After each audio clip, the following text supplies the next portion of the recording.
దేవుడు ఇంత మంచి బహుమానం ఇస్తే మనకు, ఇంత మంచి మందిరం ఇస్తే మనకు ఆదివారం బంకు, ఆదివారం డుమ్మ, చిన్న పని ఉంటే డుమ్మ, పెళ్లి ఉంటే డుమ్మ, బిజినెస్ కోసం డుమ్మ, అర్థమైతుందా, హాస్పిటల్ కోసం డుమ్మ, ప్రతి చిన్న దాని కోసం ఏమైతే మనము దేవుని ఆరాధనను దొంగతనం చేస్తున్నామండి. దొంగతనం చేస్తున్నామా? మనకు తెలియకుండా ఎన్ని వారాలు దొంగతనం చేసిన వాళ్ళు లెక్క పెట్టుకోండి. మనకు తెలియకుండా ఎన్ని వారాలు దొంగతనం చేసిన వాళ్ళు లెక్క పెట్టుకోండి. ఏ పని మీద నువ్వు దొంగతనం చేసినావో దేవుని ఆరాధనని, ఏ పని నిమిత్తమై నువ్వు దొంగిలించావో దేవుని ఆరాధనని, ఏ పని విషయం గురించి వెళ్ళి నువ్వు దేవుని ప్రార్థన దొంగిలించావో. కానీ దేవుడు అంటున్నాడు, నువ్వు క్రైస్తవుడు అయితే, నువ్వు బాప్తిసం తీసుకున్న బిడ్డవు అయితే, నువ్వు శరీరంతో పాల్పంచుకున్న బిడ్డవు అయితే, నువ్వు ఖచ్చితంగా ఎక్కడ కనిపించాలి? ఆదివారం రోజు దేవుని మందిరంలో ఖచ్చితంగా కనిపించాలి. దేవుని కాలు పట్టుకోవాలి, దేవుని స్తుతించాలి, దేవుని ఆరాధించాలి. ప్రభువా నా కష్టం ఇది, ప్రభువా నా బాధ ఇది, ప్రభువా అన్నింటిలో తొలగించు ప్రభు అని చెప్పి దేవుని పాదాలు పట్టుకొని ఏం చేయాలి తెలుసా? కన్నీరు గార్చుకుంటూ ఆరాధించాలండి. కానీ లోకంలో చూస్తా ఉంటే మందిరాలు లేక ఎంతో మంది ఏడుస్తున్నారండి. హల్లెలూయా. మందిరాలు లేక, చక్కగా కూడుకోవడానికి మందిరం లేక, స్థానం లేక ఎంతో మంది బాధపడుతున్నారు. కానీ మనకి ఈరోజు అదృష్టం ఏంటో తెలుసా? చక్కటి మందిరం ఉంది ఈరోజు. హల్లెలూయా. చక్కటి మందిరం ఉంది. ఫ్యాన్ల కింద కూర్చుంటాం, అవసరమైతే కుర్చీ మీద కూర్చుంటాం, మంచి కార్పెట్ల మీద కూర్చుంటాం. అర్థమైందా?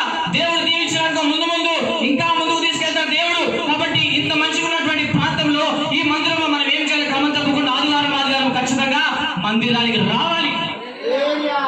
రాలేదనుకో, వారికి అనుకుంటారా? రాలేదనుకో కదా, మీకు వచ్చే ఆశీర్వాదాలన్నీ కూడా ఏమైపోతుంటాయి? ఆ రోజు ఫెయిల్. కాబట్టి ఖచ్చితంగా ప్రతి ఆదివారం ఎక్కడ కనిపించాలి? ప్రార్థన మందిరంలో కనిపించాలి. కనిపించినటువంటి నువ్వు, మందిరానికి వచ్చినటువంటి నువ్వు ఎలా జీవించాలంట? మరొకసారి చదవ వాక్యం. ఎలా జీవించాలంట? చదవండి. మందిరంలోనికి పోవునప్పుడు నీ ప్రవర్తన జాగ్రత్తగా చూసుకోదము. చాలు. ఏంది మన ప్రవర్తన అడుగుతున్నాడు దేవుడు. అక్కడ ఫస్ట్ అడిగేది ప్రార్థన అడుగుతాడు. అక్కడ విశ్వాసం అడుగుతాడు. అక్కడ నువ్వు ఇచ్చే కానుకలు అడుగుతాడు. అక్కడ నువ్వు ఏర్పాటు చేసి ఇంకా ఏదేదో అడుగుతాడు. అక్కడ నువ్వు ఇచ్చే బహుమానం అడుగుతాడు. అక్కడ దేవుడు ఏమడుగుతున్నాడు? అక్కడ ఫస్ట్ ప్రశ్న ఏంది? ఏమడుగుతున్నాడు? నీ ప్రవర్తన. ఇంట్లో అయితే మనం కుర్చీ మీద కుర్చీ చేసుకొని కాలు మీద కాలు చాపుకొని కూర్చుంటామండి. హల్లెలూయా. కూర్చుని ఒక కుర్చీ, మళ్ళీ కాలు చాపి ఆ కాలు కింద కుర్చీ ఊపుకొని కూర్చోవచ్చు. ఎందుకని? ఇల్లు కాబట్టి. మరి మందిరంకి వచ్చిన తర్వాత మనం ఎట్లా కూర్చోవాలి?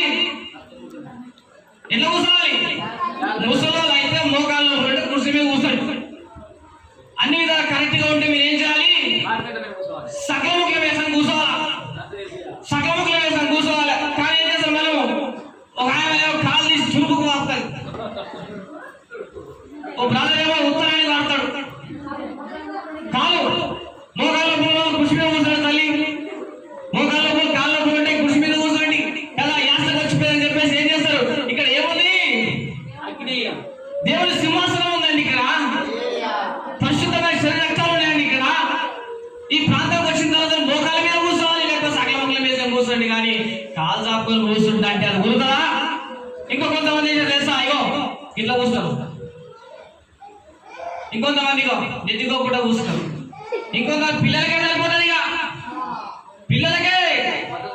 పిల్లలకే కూర్చోరా అని చెప్పేసి ఒకటి అంటాడు. వాళ్ళు చేస్తా ఉంటాడు. అది కూర్చోరా అంటే వాళ్ళు ఉరుకుతుంటాడు. అరే ఈ పిల్లగాని అలా ఉండా చేసేకి వచ్చిన తర్వాత ఇంటికాడ బయట మాట్లాడుకుంటాం మన మందిరంలో. ఈ పిల్లగాని సలవాడు ఏ పిల్లగాడు ఆయన?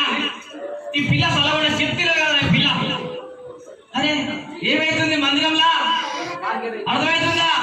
క్రమశిక్షణ కలిగినటువంటి ప్రాంతంలో ఎక్కడి నుంచి వస్తే ముచ్చట్లు నాకు అర్థం కాదండి.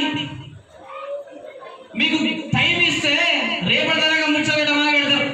మరి ఏ ముచ్చలు పెడతారు నాకు అర్థం కాదు. చర్చి కాడికి వచ్చిన తర్వాత మీ నోటికి ఏముండాలి? ఖచ్చితంగా నువ్వు ఎవరితో మాట్లాడాలి? చర్చికి వచ్చిన తర్వాత ఎవరితో మాట్లాడాలి? దేవునితోనే మాట్లాడాలి. కొంతమంది మాత్రం ఏం చేస్తారు తెలుసా? మందిరం రాగానే ఫస్ట్ చేసిన పని బుద్ధిమంతులైతే మోకాలు మోకాలు వేసి ప్రభు అని ప్రార్థన చెప్పుకుంటారు, దేవుతో మాట్లాడతారు. కొంతమంది ఏం లేదు తెలుసా, ప్రార్థన తర్వాత విషయం ఏమేమ్మా నిన్న నా ఏదో పోయావు నువ్వేనా నిన్న జాతరలో కనిపించకపోతే జరా ప్రార్థన చేసుకుంటా అంటే ఇది ఇంపార్టెంట్, అర్థమవుతుందా? ఈ మాటలు ఇంపార్టెంట్. జర్రా అని చెప్పేసి రెండు ముచ్చట్లు దేవా పోయిన కాపాడి వందల చెప్పు ఎట్లా సంగతి మంచిగా నా పెళ్ళి మంచిగా ముసలు పెట్టుకుని కదా ఈ మందిరం, ముచ్చలు పెట్టుకోవడానికి ఈ మందిరం దేని గురించి అండి? ఇక్కడ వచ్చాను నువ్వు దేవుడు అదే అంటాడు, నీ ప్రవర్తన జాగ్రత్త, నీ ప్రవర్తన జాగ్రత్త, మాటల్లో జాగ్రత్త, నీ ప్రవర్తనలో జాగ్రత్త, నీ విశ్వాసంలో జాగ్రత్త, నీ వ్యక్తిత్వంలో జాగ్రత్త. నువ్వు ఎంత జాగ్రత్తగా ఉంటే, నువ్వు ఎంత అణిగి మణిగి ఉంటే, నువ్వు ఎంత తగ్గిముతో ఉంటే నీ కుటుంబంలో దీవెనలు ఆశీర్వాదాలు అంత స్టార్ట్ అయిపోతా ఉంటాయి. హల్లెలూయా. ఈ రోజు మన కుటుంబంలో ఆశీర్వాదాలు రాకపోవడానికి కారణం ఏంటో తెలుసా? ఈ రోజు మన కుటుంబంలో దీవెనలు రాకపోవడానికి కారణం ఏంటో తెలుసా? అంటుంటారు కొంతమంది, బ్రదర్ నేను క్రమం తప్పకుండా చర్చకు వస్తున్నా బ్రదర్, నేను కంటిన్యూగా మందిరానికి వస్తున్నా బ్రదర్, నేను వారం వారం వస్తా బ్రదర్, కానీ నా ఇంట్లో ఏమీ లేదు బ్రదర్, ఎక్కడేసిన దొంగడి అక్కడే ఉంది బ్రదర్ అంటే దేవుడు అంటున్నాడు, సిస్టర్ నీ ప్రవర్తన ఎట్లుంది సిస్టర్? మందిరం ఉన్నప్పుడేమో గొర్రె పిల్లలాగా కూర్చుంటివి, మందిరం ఉన్నప్పుడేమో కదా అనికి మని కూర్చొని దేవా దేవా దేవానికి స్తోత్రం అని చెప్పేసి అంటివి. మరి బయటికి వెళ్ళి ఇంటికి వెళ్ళిన తర్వాత నీ విశ్వరూపం చూపిస్తుంది. హల్లెలూయా. ఇంటికి వెళ్ళిన తర్వాత నువ్వు నీ విశ్వరూపం చూపిస్తున్నావు కదా, భక్తి మీద సవాల్ అంటున్నావు, తాడో పేడ దోచుకుందామని చెప్పేసి అంటున్నావు, తొడలు కొడుతున్నావు కదా, కొంగు తీసి ఏం చేస్తున్నావు, లోపల దూరి రారా అని చెప్పేసి అంటున్నావు. ఎక్కడ ఉంటాయండి కార్యాలు ఇంకా?